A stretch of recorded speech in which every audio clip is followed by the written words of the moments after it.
it's very hard to tell somebody that you're related to somebody who's awful and evil. And so I didn't really ever share many details of my life growing up.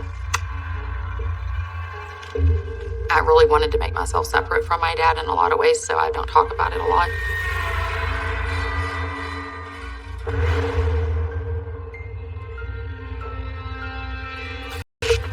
Here's the man detectives from Jefferson and Snohomish counties desperately want to catch. Even though we lived under an assumed name, we had a very normal life, and it was just so unreal. He's large, 6'3" to 6'4" tall, 240 to 260 pounds, a bulging stomach, in his early 40s, with brown hair and dark graying beard. He was last seen wearing cowboy clothes and a baseball cap. It makes me wonder, did we ever know who he was? I don't know if any part of his life was real. And I've lost sleep over it. I've had nightmares for years over it. Maybe I was the product of someone who's just a really bad person. It's very hard to live with.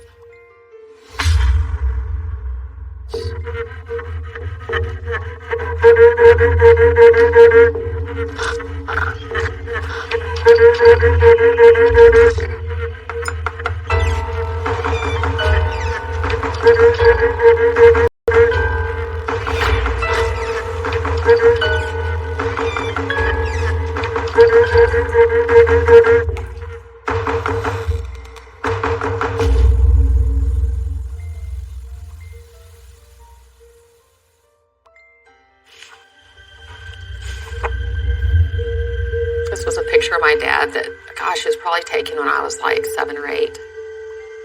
While I have a lot of good memories of my dad, I have very few snapshots of my dad. He had a very big personality and a very demanding presence, and he wasn't really warm and fuzzy. He loved hunting and fishing and camping. It's hard to believe that that wasn't an authentic life. Some of the best times of my life were those years, and it's hard that those are all marred by his deceit. I'm glad that I have one good picture. It just reminds me of a time that it seemed like life was easier. That seemed like he was who he said he was, I guess. You know, like a time before we were on the run.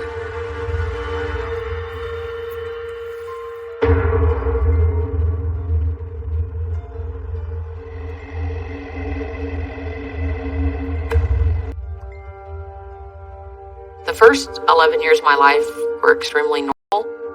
It was my mom and dad and my brother and I. We were living in Hobbs, New Mexico, and my dad owned a sporting goods store called Shooter's Supply. And one day, when I was 11, Dad's store burned down. I remember the shock of the fire, and I remember worrying about my dad. He was sent to the hospital, but he just had smoke inhalation because in the store when it burned. Alright, let's start with checking your lungs. And I remember my dad just coughing a lot. Breathe in for me. He says the day before something had spilt, some sort of a solvent or a cleaner on the carpet, and he went up that morning, he says, to clean it up. When he plugged in the carpet cleaner, he says it sparked, and that spark is what caused the fire. He says he stayed within the store for a while to try to put it out, but wasn't able to. And so he ended up running out, I think, the back door. What are we gonna do now? Don't worry. We have insurance on the store.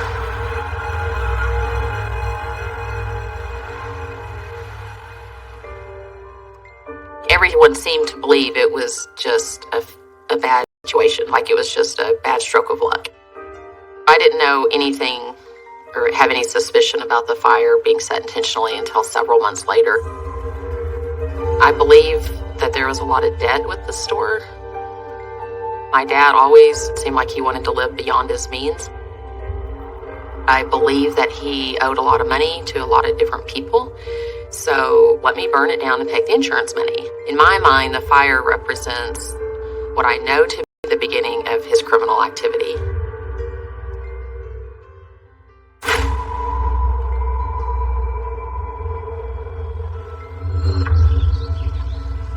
about a month after the fire, we moved to Montana. We lived in Montana from April for just a couple of months. My dad said that we just decided that we didn't think Montana was where we wanted to be, and so we've decided to find a new home. Where are we going next? I don't know. We were going to drive around the state of Washington, and wherever we as a family decided was our kind of favorite location is where we would live.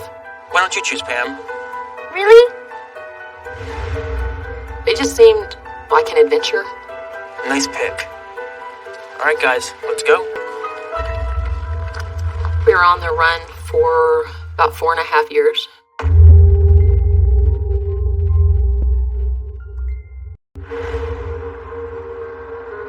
My brother and I had to change schools again. I remember it was very hard to make friends.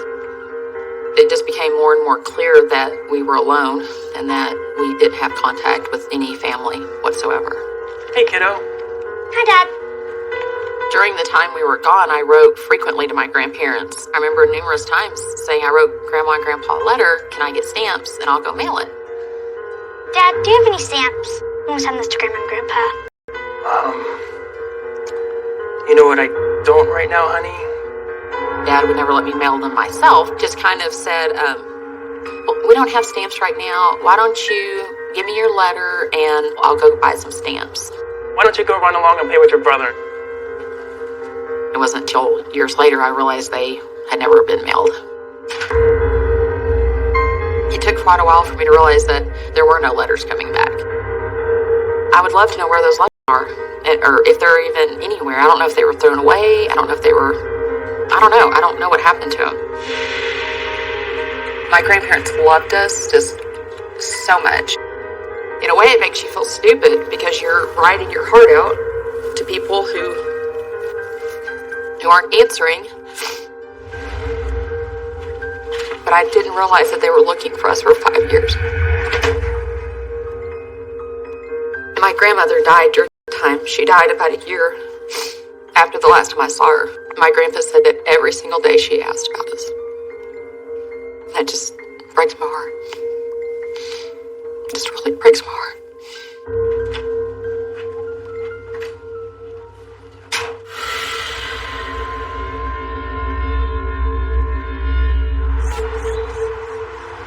We were staying in a hotel. One morning, my parents had left the hotel room, and I believe they were going to meet with a realtor or something, and the phone rang. Hello. And it said, is Mr. Weir there? And we said, no, you have the wrong room. And so we hung up. So a few minutes later, the phone rang again. I'm not getting it. And it said, is Mr. or Mrs. Weir there? And we said, no. We told them names, Sinclair. So then a third time it called and they said, is Charles Weir in the room? And we said, no. My brother and I are a little confused. Why do they keep calling us?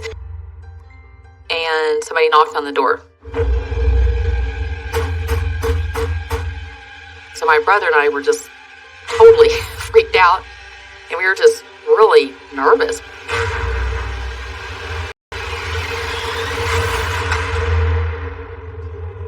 When we opened it, there was the hotel manager and a policeman standing at the door.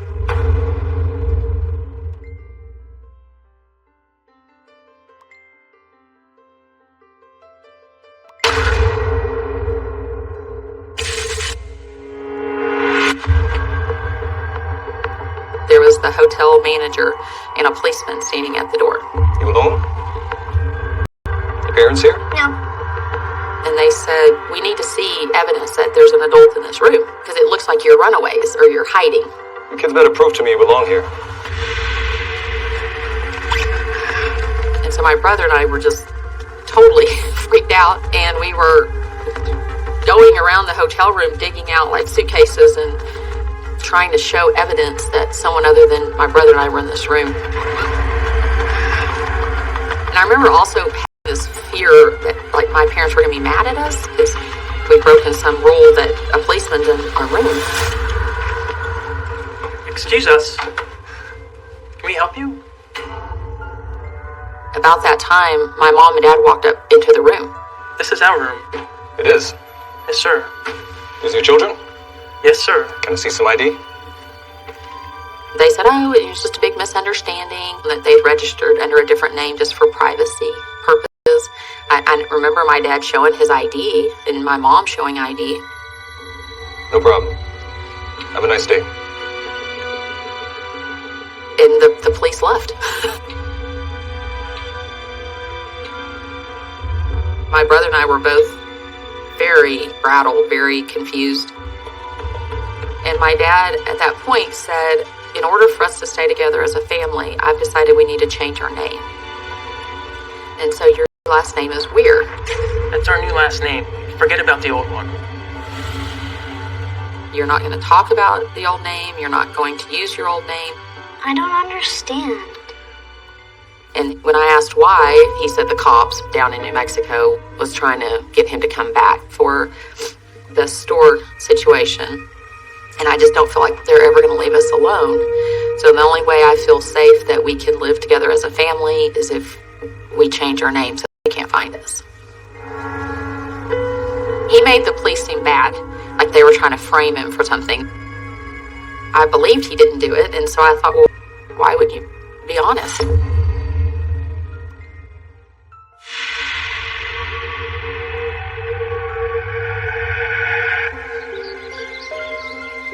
had a really pretty property in Washington State, and to this day, it's probably one of my favorite places I've ever lived, and some of my best friends still live there.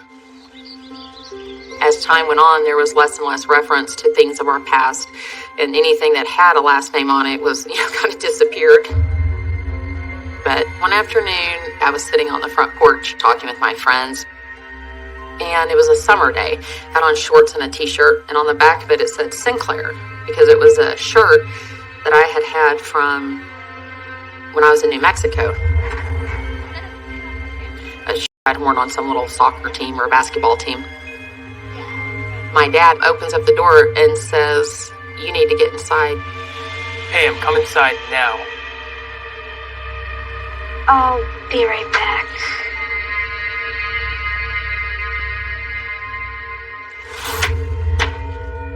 What do you think you're doing? We're just talking. And when I got inside, my dad was just livid that I was wearing the shirt because it had Sinclair on it. I talked to you about this already. Sorry. Sorry's not good enough. He made me take it off, and he said, you need to be sure that you never say our old last name or talk about where we're from. Nobody can find out about us. You've got to be more careful. Okay. And he just reiterated that if anybody found out our real name, then they could make him go back to New Mexico. Whenever he talked about going back to New Mexico, he talked about being in jail. Like, I felt guilty, or you almost felt like it was your fault if something were to happen, that you would be the one to blame.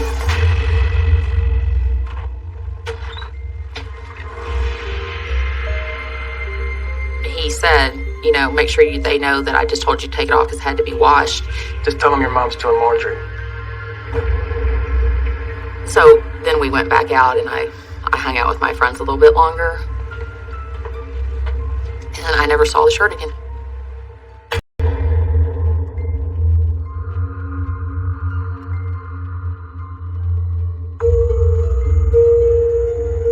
When we were living in Washington, my parents were always home. I knew enough from being around my friends to know that my friends' parents had bills and worries and stress about money, and my parents never seemed to have that. Hand that to your mother. Here you go.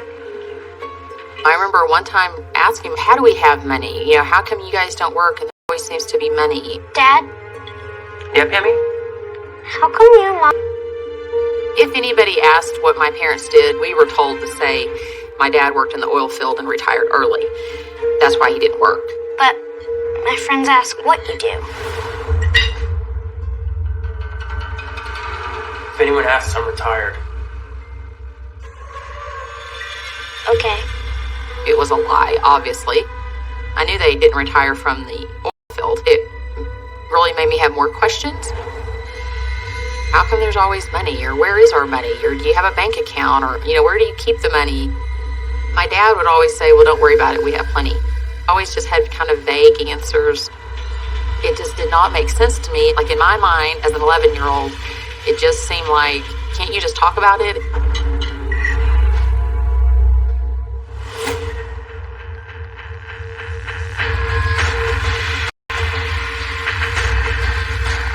I really thought during those years that we had a good life. Who's that?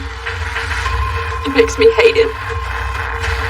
And it makes me wonder why he thought we were more important than other people's lives.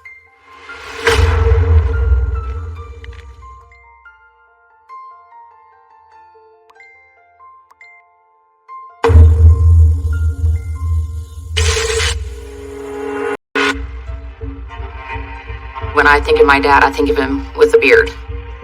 We weren't a fancy family. He pretty much wore jeans or sweats or, comfortable type clothes. It wasn't like he ever dressed up for anything. And so he didn't often change his appearance. The times that I would notice a difference was when he would come back from a trip.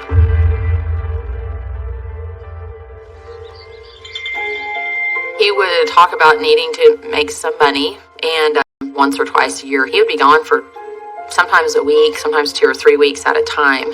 And I don't remember ever really knowing where he went.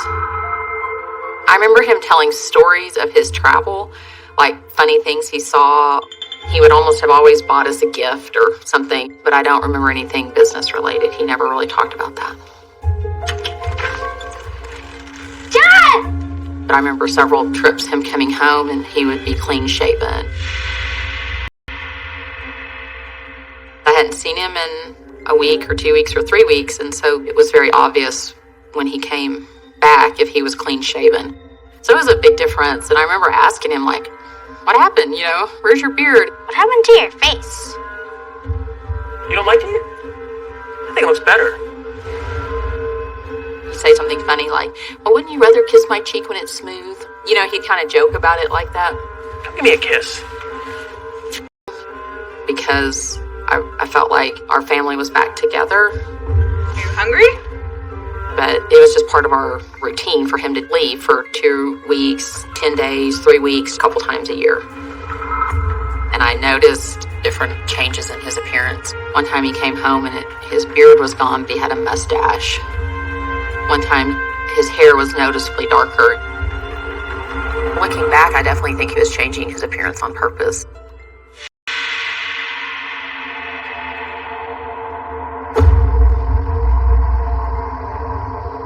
I remember seeing my dad cleaning some coins. Typically what that looks like is they're spread out on a table with different little bowls of like a cleaner. And you might soak it for a few minutes and then you kind of polish it with a certain type of rag.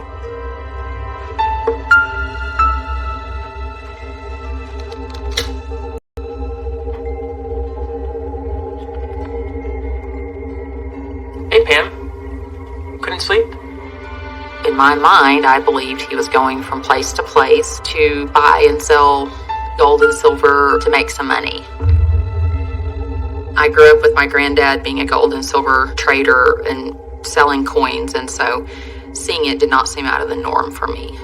Why don't you go back up to bed? And maybe that's why my dad always had money, but it was strange because it wasn't normal for us to have gold and silver laying around our house. I honestly believed all those years that he was going around and buying and selling gold and silver.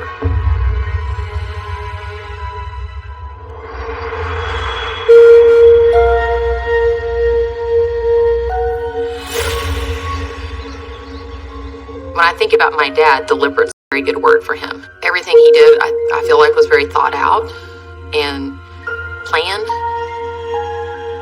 Did you guys like your fishing trip?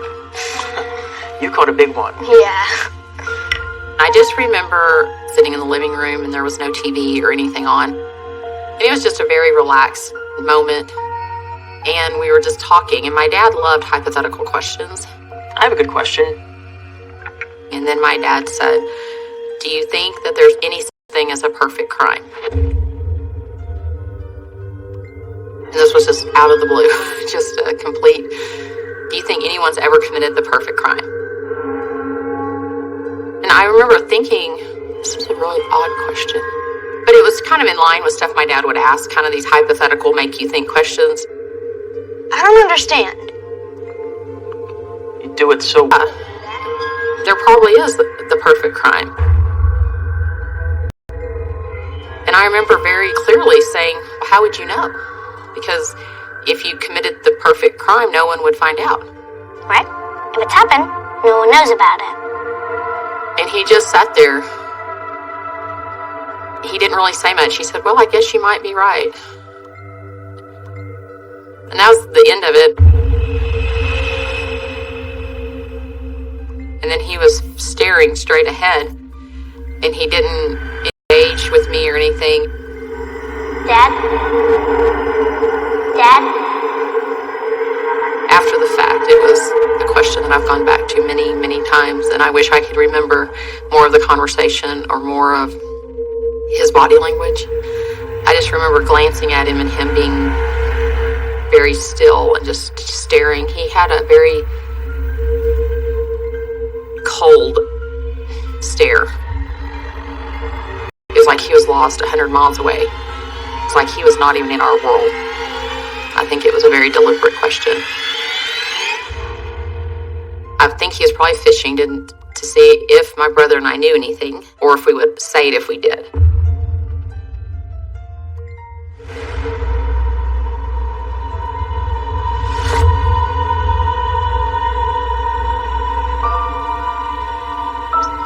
I honestly don't know why, what we were told.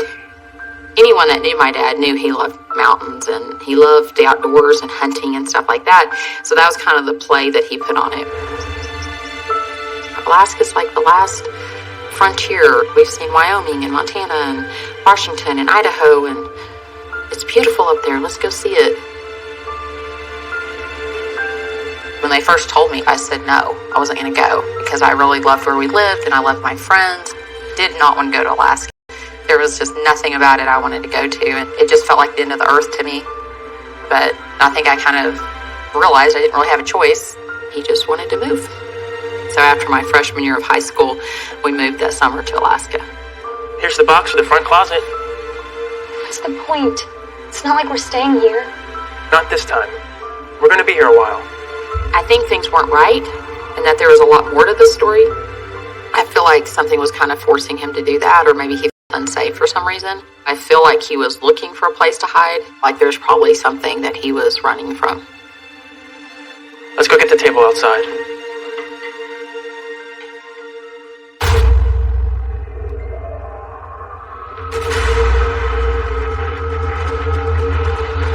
Because he kept the gun on me. And I just remember thinking, why are you pointing a gun at me? I haven't done anything wrong.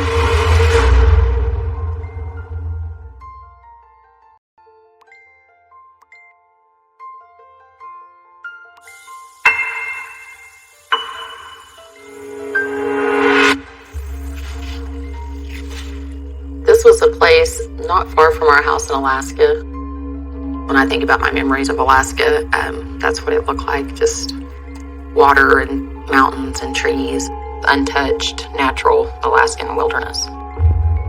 I know my dad loved it for its remoteness. It's easier to hide and no one could see him. So there's definitely something to be said for people that move to remote locations. It's hard to find them if they don't want to be found.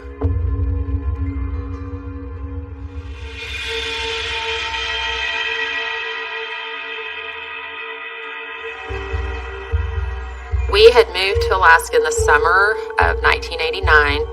When we lived in Alaska, money was very tight. And I don't know why. My mom was very stressed, and she told me later that we had like virtually no money. She was worried we were gonna starve. And so about 9 months later in May, he went on probably his longest trip that I remember. Hey, honey. And it was probably close to 3 months. That was a very long time, because typically before they had been a week or 2 weeks, maybe 3 weeks at the most. And when he came back, I was kind of apprehensive in a weird way to see him because he'd been gone so long, but He was very happy to be home. Dad. Hey, kiddo. Good to see you. He just seemed more patient and more loving and more attentive. It was really 2 or 3 days of just really enjoyed being together as a family.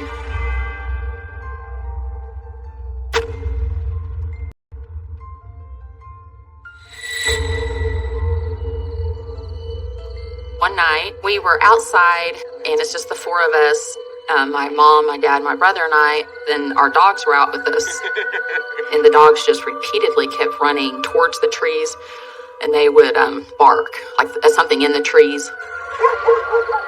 Stop that barking. I mean, it wasn't just I'm barking to hear the sound of my bark. I mean, it was a very intentional something is in the trees. And there was always, you live in Alaska, there's wild animals all over the place. But it's pretty rare for them to come to your house. Should we go see what's bothering them? Probably just mess with another animal. And I would be one to say, oh, let's all get in the truck and see what they're barking at. He was kind of adventurous that way. And it was very different. Like, it was just, I remember thinking, it was bothering him a lot that those dogs were barking. And I even remember at the time thinking how strange that was, because we lived on 160 acres. Your dogs aren't bothering anybody by barking.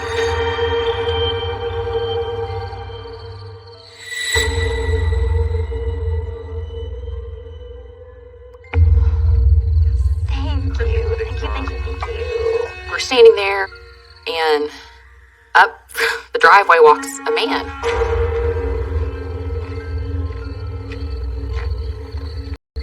I remember thinking at the time it was out of character. Even as a 16-year-old kid thinking, who randomly comes up to someone's house? Who's that?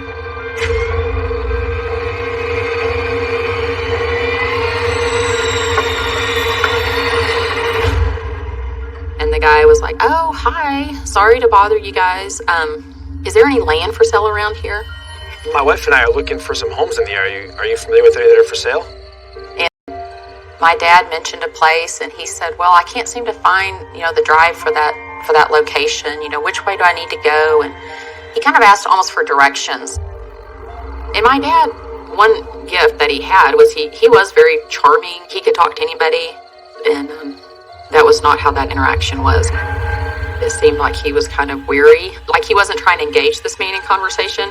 It's getting late. Right. Well, thanks for your time.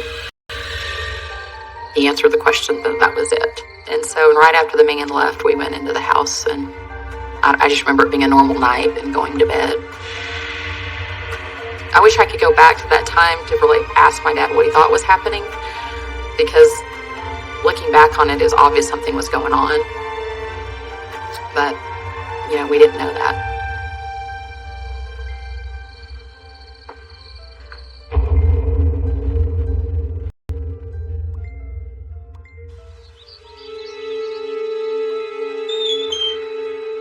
I remember him trying to wake me up, kind of shaking me, and when I looked up, he was sitting there, and he pulled me up. Hey, kiddo. It's time to get up. He said, I love you, right? And I said, yeah. And he said, well, always remember that I love you. I love you, babe. I love you too, Dad. I remember thinking it was odd. I knew he loved me, but it wasn't words that he spoke freely. He didn't say he loved me often. It wasn't a normal, that your life's about to change. Like, you don't realize that those moments, it's a moment that means something, but you don't understand the meaning of it. I believe that the dogs barking and the person walking up our driveway and the way he woke me up that morning, I think he suspected something the night before. I wish that I could go back to that time and maybe stay up all night with him and talk to him.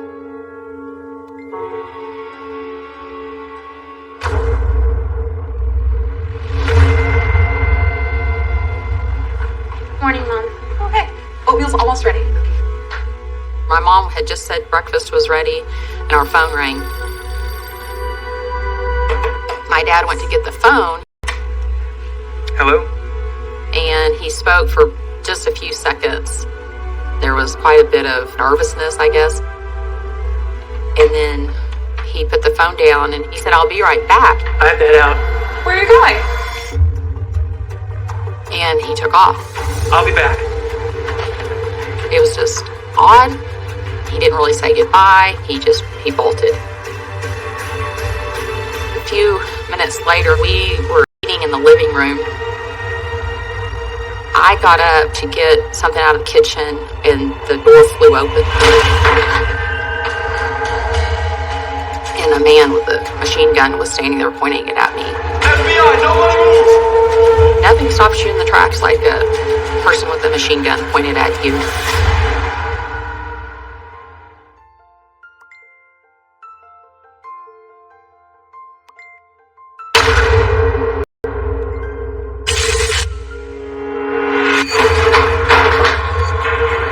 The door flew open, and a man with a machine gun was standing there pointing it at me.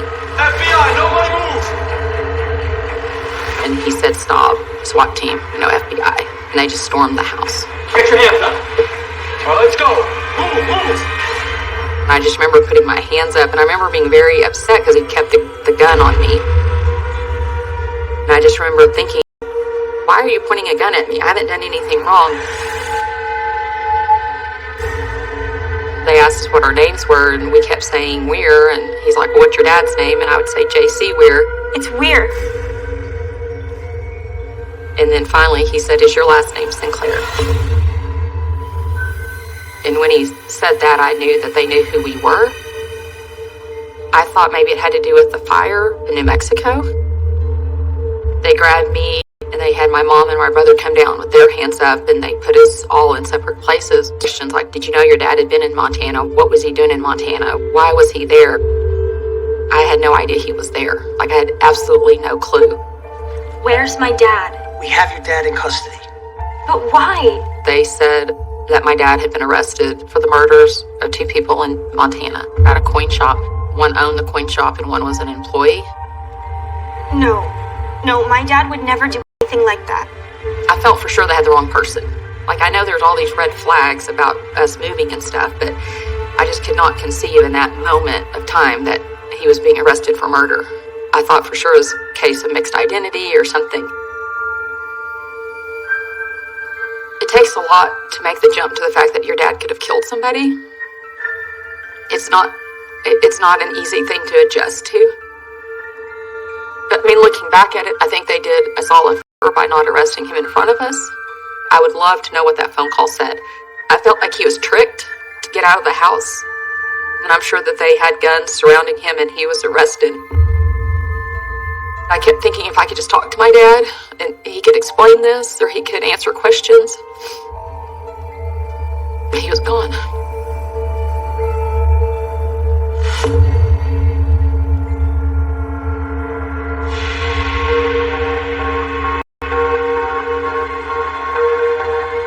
It hit kind of the newspaper and the media and the police hotlines, and people started matching other robberies and murders to him. It was probably over the next few weeks that we learned it was actually a pattern of coin shops. His standard MO was he would go into a coin shop, ask if they had a certain piece. He would oftentimes make a plan, either saying he wanted to buy a large collection or he wanted to sell a collection that he had. They would be prepared to make a deal, and he would murder them and then rob and steal coins and cash.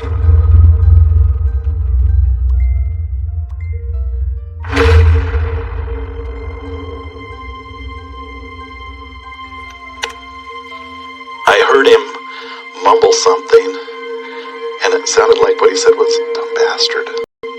And I turned around quickly to see what he said, and then for a split second I saw the gun and felt something hit me in the head, and I realized I had been shot.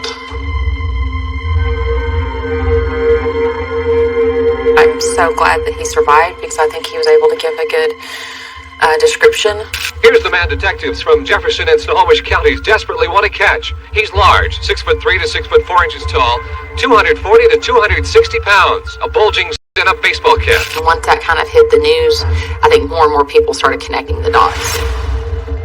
I believe that this was kind of the first time that they realized that if these different robberies and murders were connected. And then just a couple months later was the two people that were killed in Billings that ended it. A witness reported they saw a man leaving the coin shop with 2 duffel bags and got in a silver car. And then a few days later, that same car was found at an airport, and they found receipts and items that clued them into my dad.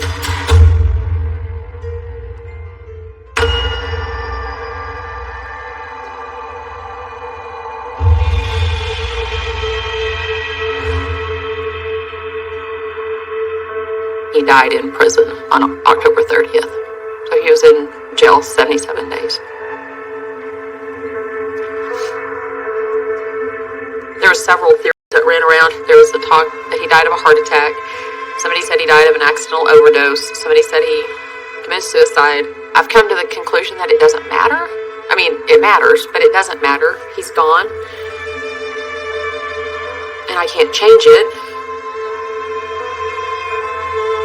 I think I honestly thought up until that moment that maybe the charges would be dropped or something. I mean, I know that sounds silly, but I think in my mind I thought it would all go away. His death was very hard to accept. When he left that morning of August 13th, I never saw him again. I would have liked to have seen him one more time.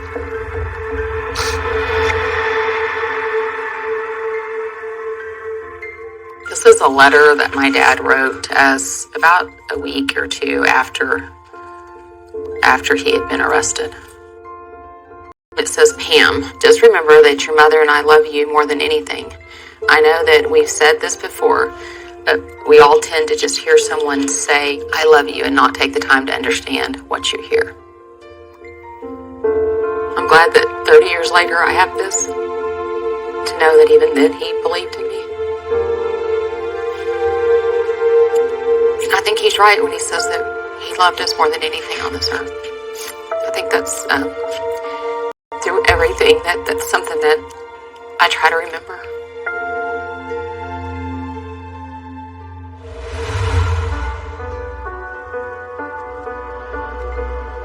When I went off to college, it dawned on me, it's not logical for a normal person to have all these charges against him if there's not something that connects it.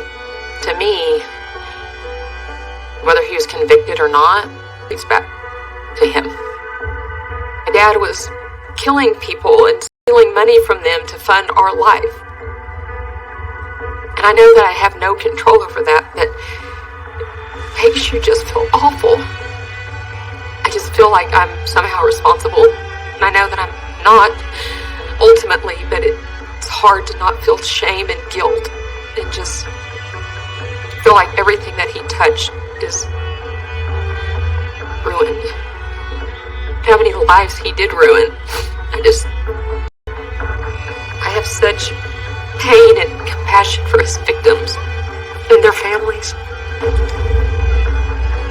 And I don't expect them to forgive my dad, but I hope that they don't carry that bitterness in their hearts. And I hope that they know that I feel for them. That if I could take it back or if I could change it, I would.